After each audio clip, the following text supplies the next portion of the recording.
character customization, information on a central hub city, the Jedi, creepy Mara Yama details, and more made a short but sweet Exodus Q&A into one of the best so far. We may have even gotten confirmation during this QA that we might actually be getting the Femshep and the Shepherd that we all kind of hope for. At least I really hope for. I really wanted that to be one of the things that they took from Mass Effect, among several other things that they took from Mass Effect. First, let's talk about Persepolis, the major hub, the capital city of your world. As you leave the city behind, your friends or even your family, things will happen. When you come back to it, it could be decades later. It could be several decades later. In this hub city, you'll see the results of the choices you made, what happened to the city in your absence through time dilation while you were on your exodus. It's essentially your grounding point from the sound of it, where you could get to see your decisions and their long-lasting impact. It's not necessarily unlike other RPGs, it's just that it has the enhancement of showing more connected effects and how your decisions can carry consequences far longer than, say, that immediate city that was just attacked. Now you get to see what happens to the generations after that attack and how your impact on those decision-making caused rippling effects, good and bad. They also talk specifically about how technology in this city will evolve with time and where it focuses, like if it's going to be a military or in civic structures, and how that's going to be kind of up to you. The you being the traveler. June will have some options in the character creator that they'll talk about at a later time, but it sounds like this character is in a sense kind of acting like a vessel for your decision making. Micro and macro decisions making that will color your character alongside traditional RPG customizations like skill trees and progression paths. In the QA, they're very specific about how the choices you make will dictate who June becomes, which makes me hopeful that this may take the route of the Mass Effect's Paragon or Renegade system, given the very strong connections to that game. It doesn't need to be as clear-cut a morality system as that, but giving players agency to be the wonderful or terrible protagonist, especially given that your choices and who June becomes will apparently have such a profound effect on you and your companions and loved ones as well. Well, I hope that's something that they strongly are considering. But I also mentioned that maybe we got confirmation that we're going to be having at least 2 different versions of June. Well, I think that came from this little snippet right here that actually wasn't in the same section of the QA. It came later. Take a listen.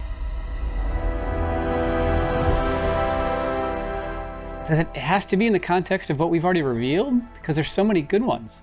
I mean, the game overall. What character would I want to be in the world of Exodus that we've revealed so far? Based on that set, I'd probably say June. I mean, I'm excited to play as June and define him or her to be the player that I want to be in the game.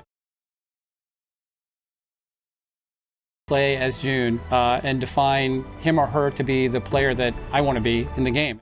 Just a side note on that, the excitement you see on Chad Robertson's face right there when they're talking about this game, and it happens throughout it with all these QAs, but seeing that excitement from a dev about the game that they're making, it warms the heart to see, because it's ultimately games are still art. Even if there's a whole lot of profit motive behind all of them, they're still art.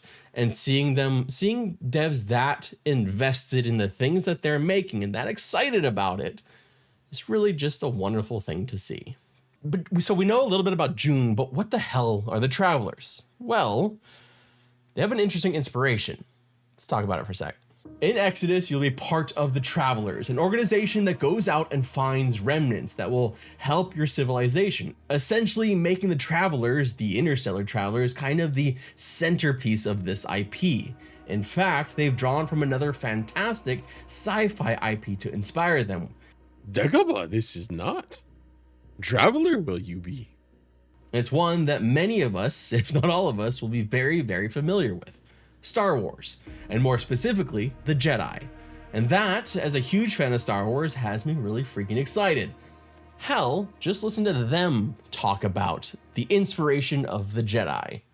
There's elements of it that we want to feel elite and somewhat secretive. You can think a little bit of inspiration from like the Jedi, but there's not like a Jedi Council in the game that kind of is an overarching kind of structure to it. They're a little bit more rogue, a little bit more independent, but still work towards a common goal of saving humanity.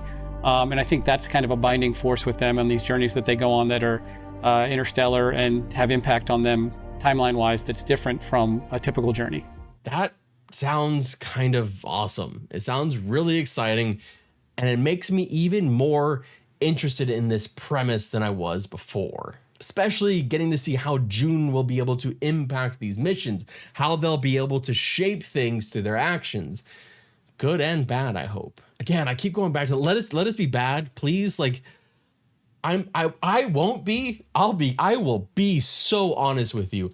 I will be the nicest person I can in game, but I like that people have the option to be a dick. But all of these connections, tenuous as they may be to other sci-fi IPs, in a weird way make me warm up to the idea of everything in Exodus being terrestrial. For those who may be unaware, everything in Exodus is from Earth. It just so happens that it's been tens of thousands of years and everything has kind of evolved in different ways, creating some truly alien-like species out in the galaxy, something they talk about in the Q&A about the world of the Centauri cluster and some of the creepy things that await.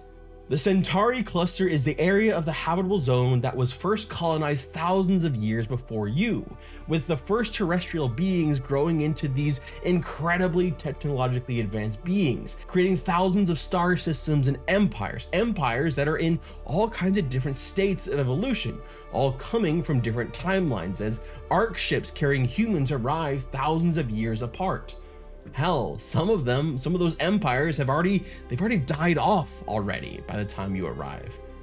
It's in the Q&A where they point to the juxtaposition of the Celestials, the highly advanced, almost alien creatures that have evolved over 40,000 years, and the humans who literally just arrived. And those humans who must now not only deal with those highly evolved Celestials, but also the dreaded and terrifying Mara Yama. Oh, the Mariama. Of course you're going to interact with them. They're quite creepy, and we did want a celestial civilization that was just evil. We created it was probably like a page-long description of the Mariama and what they were and what they did.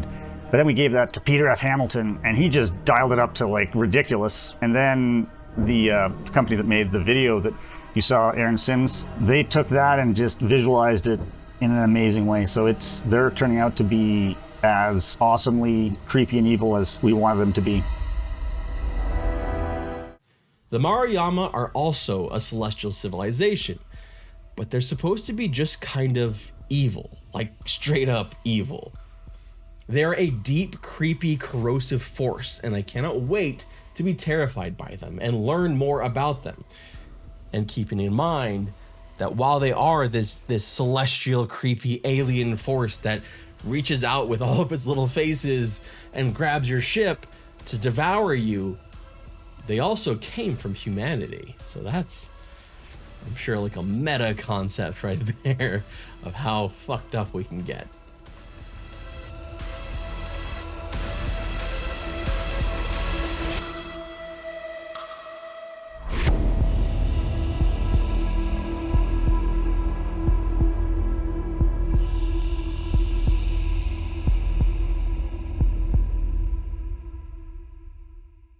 If you want to get yourself ready for Exodus and learn a bit more about all of this, they released a sci-fi novel to get you familiar with the IP. I've been reading it myself and I'm starting to get pretty invested. I will say it does start out a little slow, but that's kinda to be expected with a brand new IP where you're not familiar with any of the world building.